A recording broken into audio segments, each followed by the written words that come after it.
ಮುಳ್ಳಯ್ಯನಗಿರಿ ಬಾಬಾ ಬುಡನ್ಗಿರಿ ಪ್ರವಾಸ ಬಂದಿದ್ದ ಕೇರಳದ 10ನೇ ತರಗತಿ ವಿದ್ಯಾರ್ಥಿನಿ ನಾಪತ್ತೆಯಾಗಿದ್ದು ಕುಟುಂಬದವರು ಮತ್ತು ಪೊಲೀಸರು ಹುಡುಕಾಟವನ್ನು ಆರಂಭಿಸಿದ್ದಾರೆ.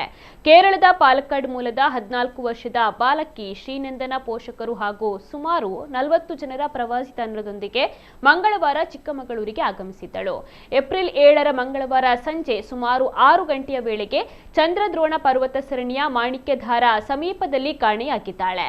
ಸ್ಥಳೀಯರು ಹಾಗೂ ಪ್ರವಾಸಿಗರು ಹುಡುಕಾಟವನ್ನ ಆರಂಭಿಸಿದರೂ ಕೂಡ ಯಾವುದೇ ರೀತಿಯ ಸುಳಿವು ಸಿಗಲಿಲ್ಲ. ಪೊಲೀಸರಿಗೆ ದೂರನ್ನು ನೀಡಿದ್ದು 30ಕ್ಕೂ ಹೆಚ್ಚು ಪೊಲೀಸರು, ಅಗ್ನಿಶಾಮಕ ದಳ ಹಾಗೂ ಅರಣ್ಯ ಇಲಾಖೆಯ ಸಿಬ್ಬಂದಿಗಳು ಹುಡುಕಾಟವನ್ನ ಆರಂಭಿಸಿದ್ದಾರೆ.